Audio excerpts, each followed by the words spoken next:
Deus para os nossos corações. Jeremias, capítulo 21, versículo 8.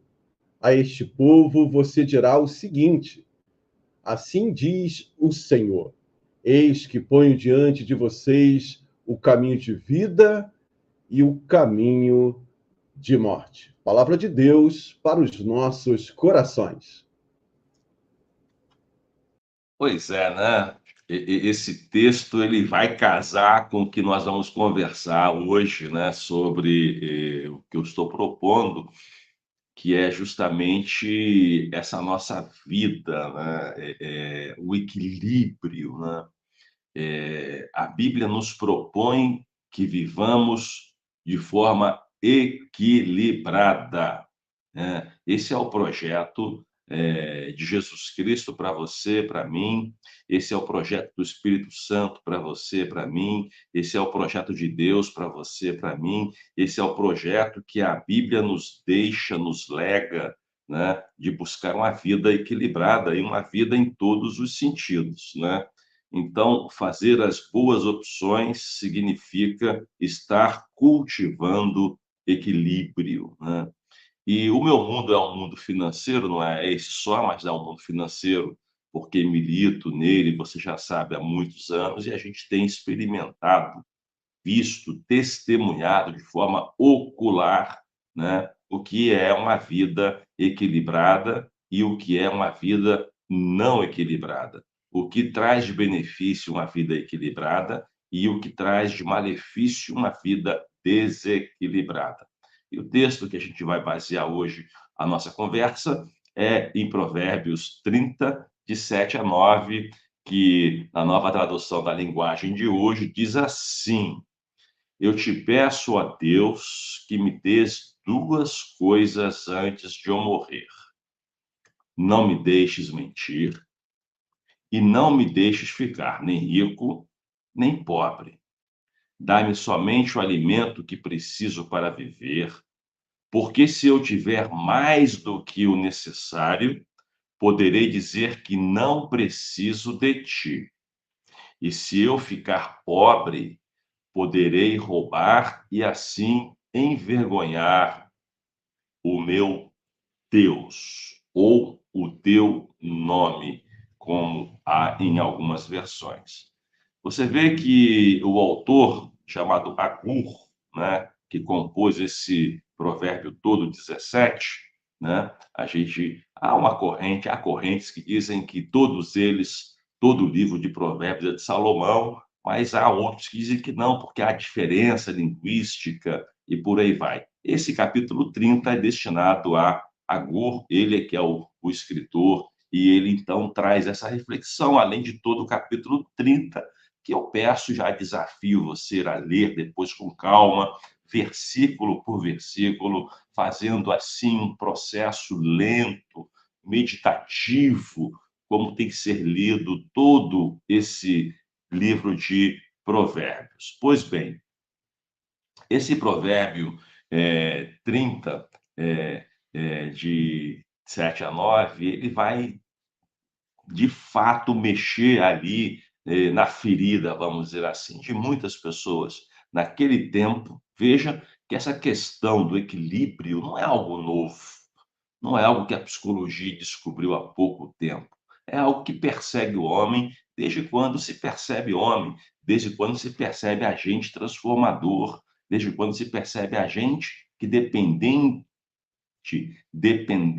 e depende da companhia de Deus para ter equilíbrio. Isso é algo que é constante na Bíblia, orientações tanto no Velho quanto no Novo Testamento, do próprio Jesus Cristo nos ensinando a buscar simplicidade. O que é isso, não equilíbrio, né?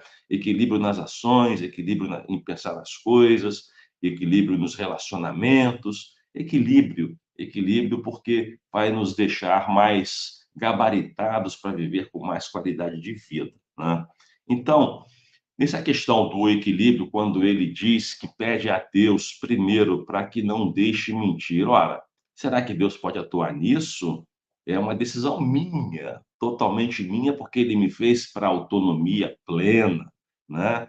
Então, ele pode... Não, mas as circunstâncias que a vida nos apresenta, muitas vezes, leva com que algumas pessoas mintam, né? No conceito do, vamos entender, do judeu antigo, Deus tinha uma atuação muito direta nesses contextos, né? Ele estava sempre atuando em tudo, né? Mas nós sabemos que o que nós temos que pedir é que as situações que vão acontecer nas nossas vidas não nos traiam a nossa mente, a nossa capacidade intelectual de reflexão, de usar do expediente da mentira, e que Deus, então, nos dê forças para resistir a esses momentos e não fazer o que todos ou boa parte das pessoas fazem, né? Surgiu um problema, vou mentir. Cheguei atrasado no trabalho, por exemplo.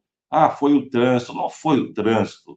Nós sabemos que não é o trânsito o culpado somos nós que não nos programamos direito, porque nós sabemos que há trânsito, nós sabemos que há engarrafamento. Então, o que temos que fazer? Buscar chegar mais cedo. E assim também é nos compromissos com o médico, assim também é em tantas outras coisas. Então, nós, às vezes, mentimos para os amigos, né? Eles contam que eles estão comprando isso ou aquilo, a gente também fala que está pensando em comprar, mas é só para poder fazer parte de um contexto que não tem sentido, à luz da Bíblia, buscar esse estilo de vida. Não nos produz vida, não nos produz satisfação, né? Pode ser momentâneo, mas é um momentâneo mentiroso e que vai desaguar em frustração no dia seguinte, quando você acorda. Então, quando ele pede assim, que não me deixes mentir, é que nessa situação, me robusteça dos teus valores, me robusteça do teu espírito, me robusteça do teu amor, para que eu tenha consciência de que a minha vida não pode ser pautada em cima da mentira, porque Jesus definiu quem é o grande mentiroso e mente desde o começo, desde a fundação do mundo. Então, nós temos que tomar cuidado. Não existe mentirinha, né? Se você não quer falar a verdade, não fale, mas também não minta, né? Porque hoje existe aquela, temos que mentir porque a gente pode destruir uma amizade se a gente não mentir. Então não fale, fique em silêncio, não busque, mas mentir não é um expediente orientado por Jesus Cristo, orientado pelas Sagradas Escrituras. Já no outro lado, né, que uma coisa complementa a outra, a mentira, ela pode apontar para que você tenha uma vida com qualidade financeira e você também, ela pode apontar para que você não tenha uma vida com qualidade financeira. Ela pode prejudicar os dois lados, como também, infelizmente, ajuda, porque tem gente que mente no currículo, né, para conseguir um emprego, mente para o chefe, mente para a esposa, mente para o esposo, mente para os filhos, né, tudo para poder ter algum tipo de vantagem. Isso não nos deixa equilibrados. Isso desequilibra a nossa relação. Mesmo que achemos que estamos numa relação equilibrada com o próximo, com o outro, nós temos a convicção de que não estamos com uma vida equilibrada com Deus, porque mentira não faz parte do cardápio dos valores daquele que segue a Jesus Cristo, porque Jesus nunca nos mentiu. Deus nunca nos mentiu. O Espírito Santo nunca nos mentiu. E ele pede que vivamos como ele vive, seguindo os valores que ele nos ensinou, nos legou e ele mesmo fez. Ou seja, Deus não é aquele que diz faça e fica na dele no bem bom. Não, não. Deus diz faça porque ele fez e nós somos testemunhas não oculares, mas pela ação do Espírito e pela leitura dos evangelhos, de que tudo que ele disse para fazer, ele fez primeiro, ele viveu primeiro. No campo das finanças, que é a tragédia dos nossos dias, mas sempre foi, o dinheiro sempre foi o Deus do homem. Não tem como fugir disso, porque o dinheiro ele transcende a nossa capacidade de vida no mundo simples, porque ele tem carrega um traço que é de poder, que é gigante, né? As pessoas foram acostumadas a exemplificar o poder delas através do dinheiro, né? Então, o dinheiro compra poder, né? E poder compra dinheiro, porque eles estão quase que juntos, andando juntos. Então, o equilíbrio que a gente busca é fazer com que o dinheiro não seja esse instrumento que faz com que a gente se ache soberano, se ache superior, mas também, se nós não temos dinheiro, que nos cause também tristeza, amargura e infelicidade, né? Porque o escritor ele é muito sábio quando ele faz a separação e é meio que tênue, né? Para que a gente entenda a busca do equilíbrio, o que é necessário para viver, né? Isso tem que ser o nosso projeto de vida, o que é o necessário para viver. Então, veja, a Bíblia, por exemplo, traz no seu bojo, né, do Velho ao Novo Testamento, quase 1.700 versículos sobre dinheiro, né? Já falei isso para você uma vez aqui. Já falei também para você uma vez que 2/3 das parábolas de Jesus, 2/3, ou seja, 2 em cada 3, fala sobre dinheiro. O dinheiro, a riqueza, suas derivações, moeda, dracma, né? Isso tudo tem a ver com o recurso que a gente busca com o nosso trabalho ou que recebemos como herança, o que seja, e como é que nós lidamos com isso. Então, lidar com isso tudo, lidar com o dinheiro, ele pressupõe que nós tenhamos equilíbrio, né? E nós sabemos que o nosso manual de equilíbrio é a palavra de Deus. Nós sabemos que o nosso manual de equilíbrio está nos ensinos de Jesus Cristo. Nós sabemos que o nosso manual de equilíbrio está na vida de Jesus Cristo. Então, quando nós somos assodados de uma hora para outra, porque temos excesso de dinheiro, podemos nos sentir poderosos, donos de tudo e de todos, ou não temos nada, podemos nos sentir infelizes, o último dos homens, das mulheres. Não é isso que a Bíblia nos ensina. Nem o céu, nem ao mar. Buscar o equilíbrio é o projeto de Deus para a sua vida e para a minha vida. Então, moderação e equilíbrio, os versículos expressam esse desejo de não cair nos extremos, nem da riqueza e nem da pobreza. Veja que o autor, ele diz que pede 2 coisas: para você não mentir, já falamos sobre isso, né?